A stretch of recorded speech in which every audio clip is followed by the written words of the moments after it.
Hello, everyone. My name is Jochen Schenk. Welcome to the Q&A session for the PGT History program, including Global History. It's very nice to have everyone on board. Good morning, good afternoon, good evening, depending on where you're from. And I hope you all understand how this works. We have a comment panel here on the side where you can leave comments and ask us questions about our programs. And I want to say I'm very happy to be here, and I'm very much looking forward to time ahead. As I said, my name is Jochen Schenk. I'm the convener of the PGT History program, the big one. And I'm also convening a number of smaller programs. And I'm joined here today by my dear colleague, Julia McClure, who is convening the Global History program. And I'm very, very happy to have one of our current international students with us as well. Xu Sheng, it's very nice to see you. And together we will try to answer all the questions you may have. Julia, if you want to say a few words about your program, I then will say a few words about my kaleidoscope of programs, and maybe that is a good way to just give everybody an idea of what we have on offer. Excellent. Thank you very much for this, Jochen. And yes, welcome to everyone joining us at Glasgow virtually. I'm looking forward to meeting you all in person when you get here in September. So I'm Dr. Julia McClure. I'm a senior lecturer in late medieval and early modern global history. As Jochen mentioned, I convene the MSc program in global history. I specialize in the global history of poverty, inequality, and colonial capitalism. My work historically is focused on the history of the Spanish Empire in the long 16th century, especially colonial Latin America. I co-organize a research network on food sovereignty, and I also run a number of research projects in Mexico. So it's really been great for me to convene the global history program in the history program in global history here over the last few years, because Glasgow is such a great place to study global history. And our modules that we have here in the program on global history are based in the research that our researchers do here in the history department, but also in the collections that we have here in the city of Glasgow and in the university that enable people to do global history while studying at the University of Glasgow. So what does the global history program look like? Well, it doesn't deviate too much from the kind of the standard history program if you're on that, and Jochen will tell you more about that in just a moment. The main difference is that we have two core modules, and the first of those core modules is a general introduction to doing global history, and we do this in the form of a book review every week. We get a particular new edition of exciting example of global history, and we go through it thinking about the methodology of approaching global history, writing style, and we discuss this in a kind of book club format in classes, and that's in semester one, and it's called Exploring Global History. And the second core module that we have is called Global History Through Local Archives. And this is a really exciting opportunity if you study global history with us here at Glasgow, because the collections across the city and across the university are really fantastic opportunities to explore global historical processes. And so every week we do a methodological seminar about approaching a different type of global historical source material, followed by a hands-on trip to an archive or gallery or museum to do what we call a hackathon, looking at different objects or letters or different types of source material to understand how we might sort of use the different collections to write global histories. So I have more to say about the programme beyond those two core modules to get you excited about doing global history here, but I'll hand over now to Xu Sheng to introduce himself and to maybe say a few words about his experience of doing the global history program here at Glasgow. Hey, hello everyone. My name is Yusheng Liu. I'm the student of the Global History program. So from my personal experience from last semester, the Global History through local archives, there were like variety of objects and documents we can read about and research on in library or out of the campus. For example, the Glasgow Royal Physician College. We have like very different kinds of documents and objects we can investigate it in last semester, and I found really interesting that, especially for those doctor documents in the 19th century British expedition in the South Africa. So I found that was mostly interesting for a personal assignment. So That is great. Thank you, Julia and Xu Sheng.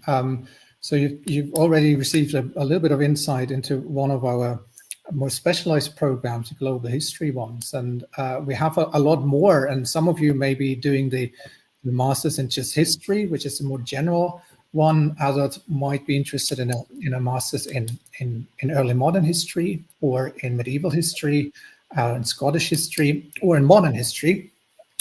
We have quite a few. So if you're interested in one of these smaller ones and have any specific questions about these, just put them in the chat, and I will do my best to answer them, because I'm the one in charge of these. The structure, and we have already heard a few kind of buzzwords here. Core course, for example. These are courses that everybody has to take. They're kind of the scaffolding for the program, where everybody receives the same information. It's the training you receive to become an expert in that field. One course that we all have in common is the one called Doing History, which is one that I convene, where everybody comes together, and it's very hands-on approach to just understanding what historians do, and not only in the classroom, but kind of what can we do outside of the classroom as well.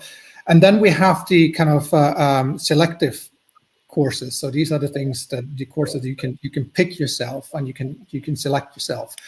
And I'm very happy to talk about these different kinds of courses in more detail. If there's an interest, just let me know.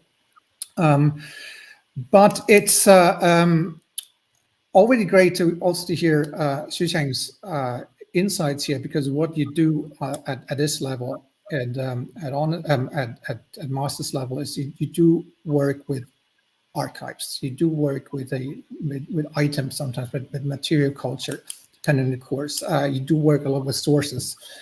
And I think we're all very happy to just guide you through some of the things we do in more detail, if you so wish. It would be very interesting for us, I think, to hear or read kind of where you are coming from and what courses you're interested in. So if you want to share that information, feel free to put it in the comments. It's always really interesting for us to see where people are coming from. And so please feel free to use the comment chat. If there's no question right now, I think a good question, just as curiosity, Xu Sheng, coming to Glasgow, was it a big shock? Was it easy for you to come to Glasgow and to find your feet in Glasgow?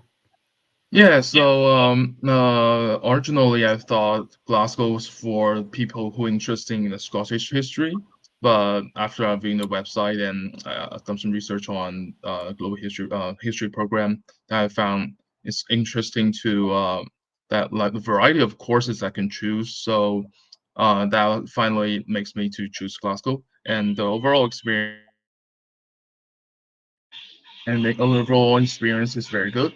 But I have a very one difficulties, but is the Scottish accent. But it's not very like a big problem when you stay here after 2 months or three. So you will get used to it that in the end eventually. So yeah, the overall is very great experience.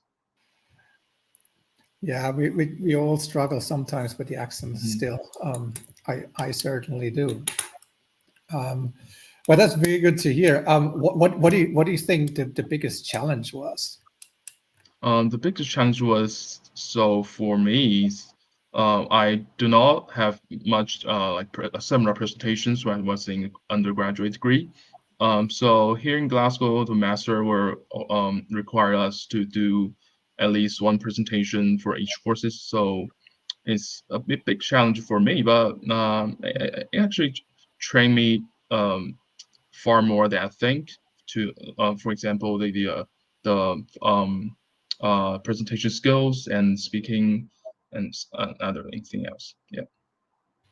It's great to hear, Xuesheng, and actually I might come in with a comment on that. That some people might be interested in the variety of assessment forms that we have here at Glasgow, which include presentations sometimes, but not in every module. And actually, Xuesheng, you won't know this, but we've actually changed one of the assessments for the core modules in global history for next semester. So last year, when you were doing exploring global history, we had the presentation in class, and then we had the book review at the end of the course, and we've changed that now. So that module no longer has a presentation form, and it has instead, people will still write an historiographical review essay of the kind that that you did, Xuesheng, which is where you get a chance to really kind of critically engage with historical writing and to think about kind of what a review essay looks like, which I think is kind of great experience for getting into the kind of historian's craft. And now, instead of a presentation in that module, we have people presenting posters, which is a kind of a format of assessment that's used in other modules in the program. For example, the core module in medieval history uses the poster format, and then in the second semester in doing global history through local archives, well, we have I think the students after each museum visit, they write a blog post, if I seem to remember correctly. And this is a chance to also engage with different kinds of writing and writing for different audiences. And so I think that students coming here across the different courses that you take, so people will take the core courses if they're doing a particular program like global history, and then they'll have the opportunity to take a number of chosen courses. For the case of the global history masters, as Xuesheng knows, we have a list of recommended courses by scholars such as myself who teach on courses related to global history. So my own module is on the global history of inequalities, but there's also colleagues across different types of histories that do different types of approaches to global history that they can also choose the modules from. And across these types of these different courses, there are also these different types of assessments. But as you heard really helpfully from Xuesheng there might be an assessment type that you feel less familiar with, like the presentation. And actually, staff members are really open to sort of talking through how we should be approaching these different types of assessments, and I think are quite supportive to making sure that the kind of assessment type is understood, and what's kind of what we hope to sort of achieve by it as well. So that was really helpful insight, Xuesheng, that you said there about the different assessments. Yeah, it definitely is. I'm just going to check the comments here.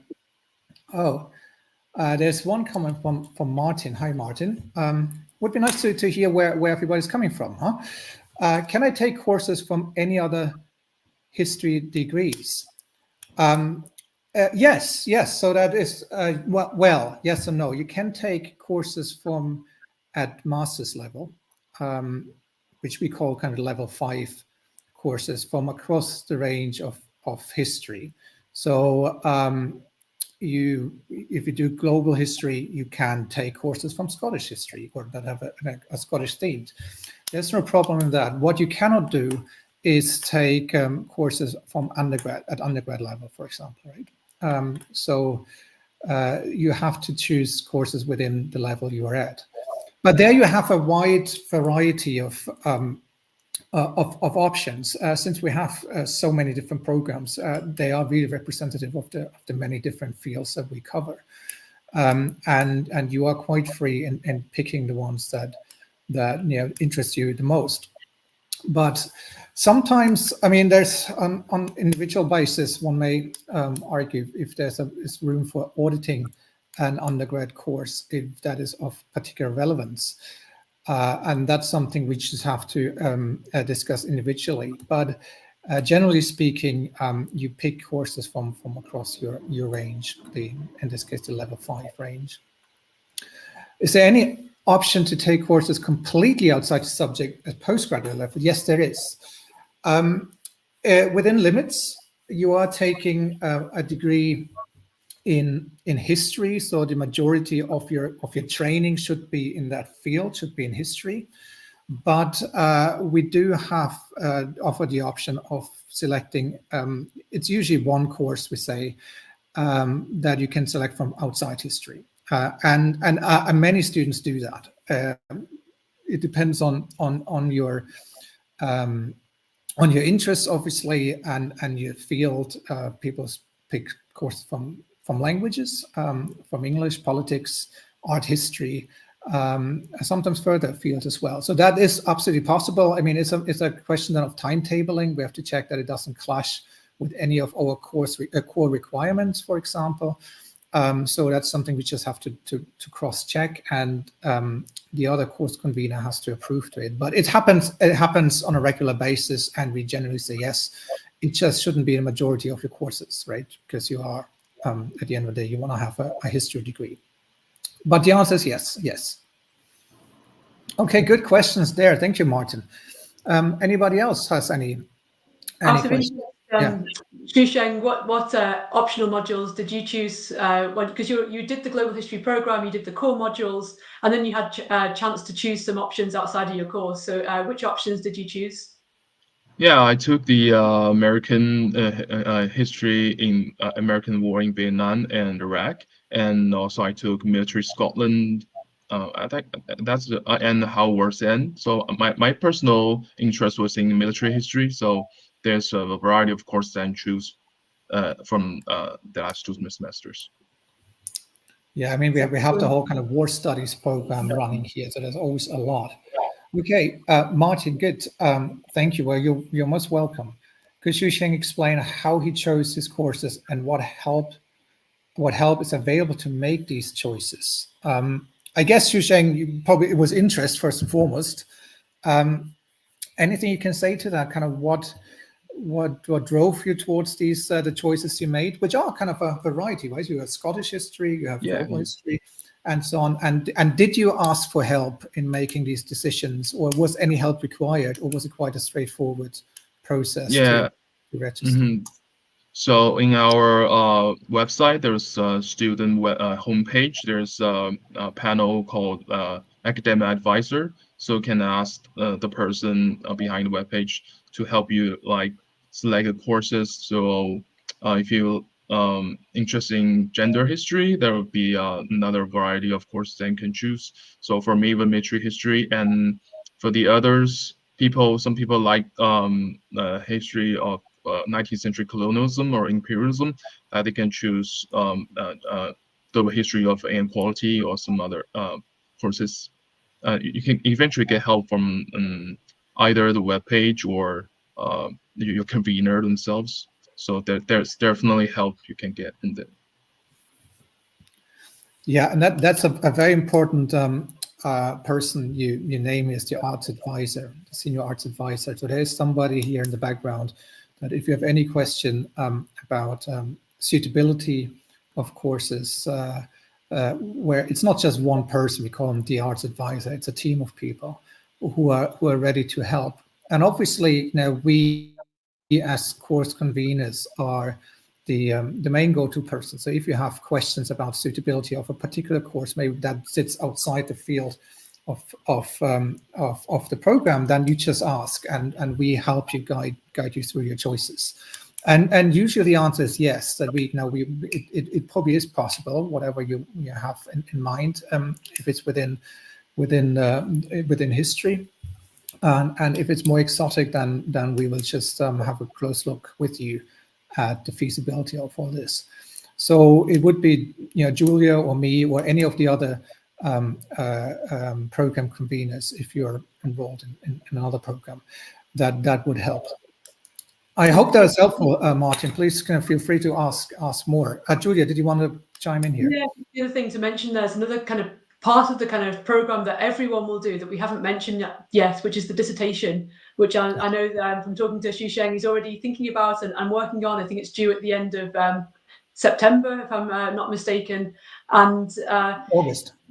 Was it August? Okay, don't take deadlines from me. The deadlines are all transparent and written on what we call the Moodle pages, which is where all the course information is. So there's always kind of the information at the end of your fingertips there. And the dissertation is an opportunity to do independent research on something that you're interested in. And so when you're thinking about choosing your modules, you don't have to do this, but something you might consider doing is thinking what you might want to write your dissertation on. And the modules that you take can help you sort of develop the research foundations and topic foundations for developing that dissertation. So I think in Xu Sheng's case, that worked quite nicely. I think that the work that you did, particularly in the Military Scotland course, has kind of informed your dissertation. Is that right? Yes. So that's something Actually, my professor in the Military Scotland become my dissertation supervisor because I'm very interested in some of the topics that course covered. So. Mm-hmm. Yeah, that's excellent. It's great when that happens. And I should also say it's not always the case that things go like that. You might sort of take a module and think, right, that was really interesting, but it's made me think about this other topic I haven't had a chance to explore, and then you might go sort of in a different direction. But the courses that you choose can provide this sort of foundation for you. So you might be also thinking about what you want to do after the masters, whether it's a PhD or whether it's a different type of industry that you go into. And again, that might be something that informs your decision on which modules that you take. Yeah, that's absolutely correct. It can be a very nice stepping stone. I do wonder, cheeky question really, but since we have an audience here, potentially coming from different parts of the world, international, what's the best piece of advice, Xu Sheng, you would give to somebody thinking about joining Glasgow? Something you think, I wish I had known this, or I wish somebody had told me, or I wish I had asked. Is there anything that you say, well, listen, guys, one piece of advice I want to give you? Sure. So most of grades for our courses will be the essays and papers. So that the papers or essays you would definitely focus on, because it will be like mostly 60% or 70% of a final grade. So doing the research requires you like discover so many primary sources. So the primary source is the key to like achieve a good grade of an essay. So that's basically the advice for the new students. That is a good one, because it's definitely something that we as teachers often say, listen, make sure you understand what a primary source is first and foremost, and make sure that this is kind of that in your essay, it's about how deep you can dig, get as closely as possible to the source as you possibly can, right, and deal with that. And that's very good advice, because I do realize that the way people start being trained for history, it varies across the globe, and I think that's very interesting to hear. There's certainly kind of the advice that if somebody would ask me what's the one thing I should prepare for, I would always say, well, be prepared to read a lot, and be prepared to not to be afraid to have opinions, but try to back them up. So rather than telling us what we just told you in class, right, telling it back at us, you have to be prepared to kind of make up your own mind and do the work. Really, just go as close as you can to the original sources and formulate an opinion. And that's sometimes hard to do, right? And it's it requires training and some some confidence as well. So yeah, very good advice. Julia, do you have anything that you think, well, now that I have the chance, right, I'll just kind of let it go. Xu Sheng's point about primary sources is fantastic. And, something I'd say is be prepared to be surprised at what you find in Glasgow's collections here. I can see Xu Sheng smiling and nodding. I mean, we had a session at the end of the last semester at the Hunterian Museum. So the University of Glasgow has a number of really important collections within the university as well as within the city. There's different collections, and so the Hunterian Museum is actually contained in the building. You can see in the backdrop to my screensaver here behind me, and there's a lot of really interesting objects and material culture and histories from across the world on display there in that museum that's on campus.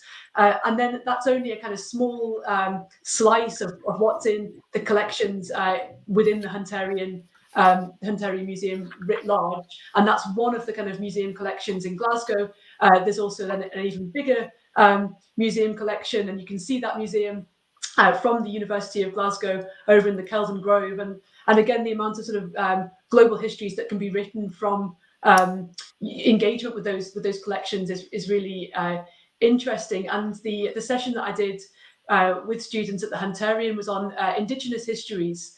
And these are kind of connections between the city of Glasgow and different parts of the Americas, and the legacies of which are sort of in the museums here that we've kind of discussed critically and had multiple conversations about decolonial methodologies, the significance of reparative justice, which is another program that we have here actually. And so there's kind of lots to engage with here in terms of these big debates around sort of certain things that have kind of ended up in Glasgow for a variety of reasons, connected to the place of Glasgow in relation to histories of empire often, but not always, in fact. And so when I arrived here at the University of Glasgow to set up the Global History program several years ago, one of the things that surprised me was the presence of a 16th century manuscript produced by Indigenous people from Tlaxcala in collaboration with a mestizo interpreter, and it's called the Tlaxcala Codex, and it's here in Glasgow Special Collections. And I know that I did a discussion on this, and I think Xu Sheng came also to this to kind of visit this manuscript. And it's kind of, again, be prepared for that, for the unexpected. When I came to Glasgow, I hadn't realised that this codex was here, and it's there's a lot of research to be done around histories like this that actually turn out to be in Glasgow. So yeah, that's my advice. Yeah, you're absolutely right. I mean, we are blessed here in Glasgow with a variety of archives and libraries at our disposal. And not only here at the university, but you have the Burrell Collection, which has a world-class medieval collection. We have the Kelvin Grove, we have the Hunterian already mentioned, we have the Mitchell Library with the City Archive, we have business archives, we have the women's libraries. There's so much going on. And I'm always amazed by the course I teach, is Doing History, which is a core course that everybody in the programs we're talking about here has to attend. It's one of where everybody comes together. It's a wonderful course, and one of the assignments is to find an object in Glasgow, anywhere. Can be at the university, can be outside, and just talk about it as a curator would. So kind of putting yourself into the shoes of a museum's curator, and not just an academic writing an essay, but really thinking what's the information here, why is it relevant, what story can I wrap around this, and how can I make the story, keep it short and make it accessible, and so on. And these assignments that land on my desk, and I'm just amazed by what students find, like the variety of things and stories they come across just by walking through Glasgow and attending different libraries and museums. It's great. So it is a wonderful place to do any kind of history. Obviously, it has a very global history to it, Glasgow, but any kind of history is very well served here. So, and we are very much looking forward to kind of introducing you to some of these places we've been talking about. And if you have any interest more in kind of how to do that kind of history, just again, let us know. Put something in the comments. Now let's see. It's a little bit quiet at the moment. It's just... Sorry, just one thing I'd add there, Jochen, is when we start our programs here in the Global History program, we typically, not every year, sometimes get disrupted for various reasons, but we tend to start with a global history walk around either campus or into the city, and we have different people who kind of give different inputs into that, because the amounts of kind of histories that are entangled with global histories that are entangled with the city is really significant. And so knowing how to kind of like use that kind of location or think about that location critically in relation to its histories of empire, global philanthropy, which is kind of also entangled with global histories of empire and capitalism, can be a different way of sort of reading your landscape, thinking about your positionality, and then using this as a kind of starting point for exploring the different avenues and approaches to global history that you might take after that. So that's kind of something else to look forward to when you arrive here to start that program. Absolutely, yeah. Thanks for mentioning that. And it's probably worth mentioning, and since it came up in our conversations right now, that you're exposed to different kinds of histories and you're exposed to different kinds of assessments. It's not just writing essays, giving presentations. There's a variety of ways in which you are asked to think about the past and express yourself and your thoughts about the past. And that's very much with the end goal in mind, that we want to prepare you for a variety of futures, not just one in academia where you go and do a PhD and do the same thing that Julie and I are doing, but where you are capable and hopefully interested enough in really preparing yourself for a great variety of jobs. And that's something I think where we are very well positioned with the programs we have and the ways we have kind of structured them to offer you that stepping stone to a variety of futures. And you will encountering in the teaching, in the core courses, that we are not just talking about the academic part. We will ask you to think like a teacher, for example, think like a curator, do exercises around these fields. So hopefully coming out of this, any of these courses really you will come out of them with the confidence that you can do quite a few things, actually. Obviously, there's at the university, there's a whole scaffolding infrastructure in place that helps you kind of find your path when it comes to thinking about what to do next. That's a different issue one can discuss, the varieties of places and things we can do. But my greatest tip to you would be, I mean, I mentioned one already, just be prepared to read a lot and so on, but it's also just expose yourself to what we have on offer. You will be amazed. Some are a little bit overwhelmed maybe, which is about how much is going on. People who are coming, give talks, events that are happening. And don't just focus on tomorrow and your homework. Just expose yourself to the various interesting ideas that's just flying and floating around university gardens and the history a subject, and I guarantee you will feel enriched just by being part of that community that we have on offer. I hope Susheng, you agree. There is something going on here on campus. Yeah, for the doing history courses, so we have very varieties of academic talks and lectures offered all around campus. So very interesting, wonderful topics. You can directly go to lecture without any fees or restrictions. So it's totally free, and that's the thing I liked for that course. Yeah. Can I add to that as well? So we have different research clusters, and so those taking the global history course will be kind of keen to note there's a global history research cluster, but there's also research clusters for medieval history, for early modern history, for gender history.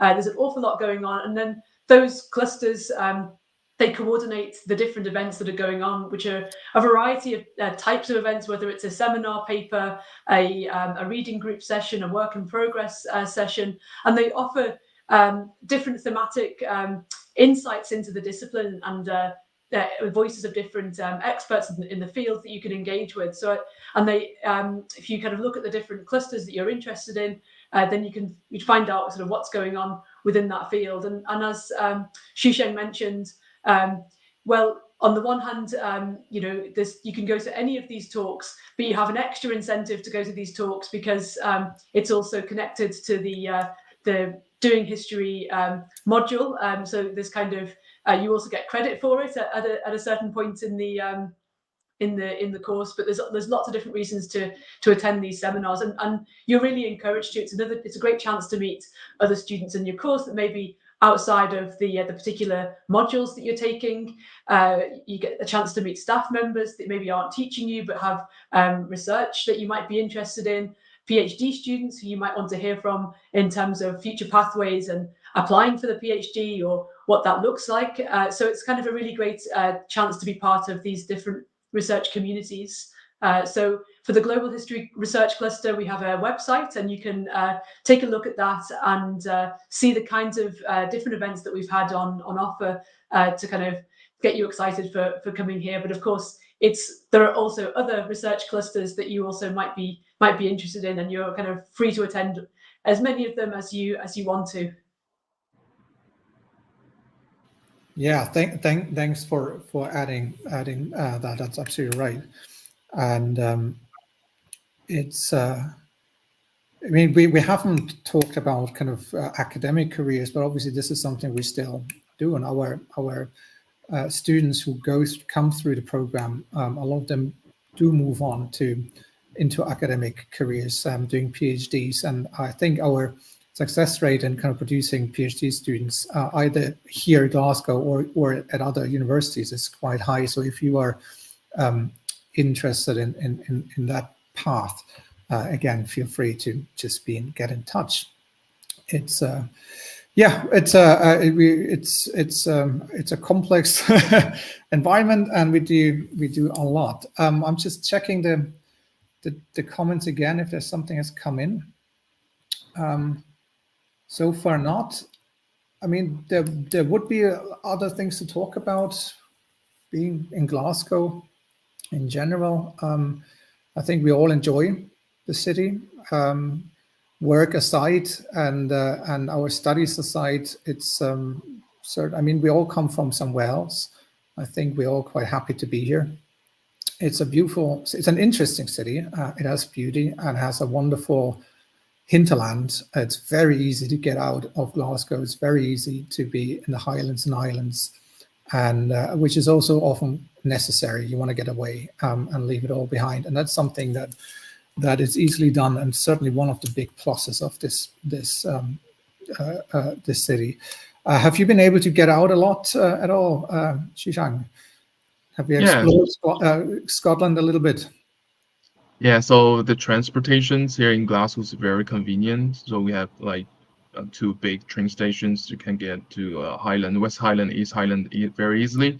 So personally, I went to Fort William in West Highland and Inverness in East Highland. So that was a beautiful place to go. Yeah. They are. Just bring your rain gear. Yeah, that's you can't escape the rain. Julia, you are. I think you've seen quite a bit of Scotland by now.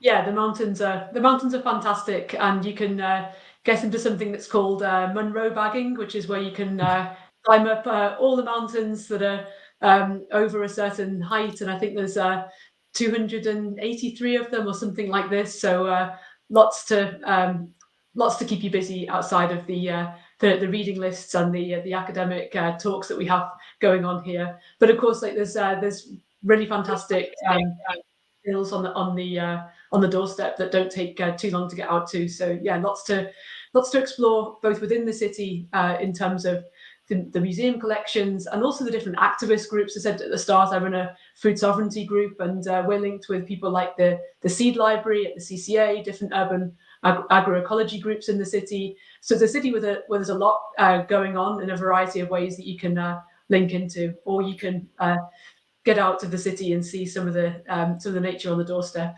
Absolutely. And the wonderful thing about the university, of course, is you don't have to do these things by yourself. If you don't know anybody, you just join a group. There are societies at the university for whatever you fancy.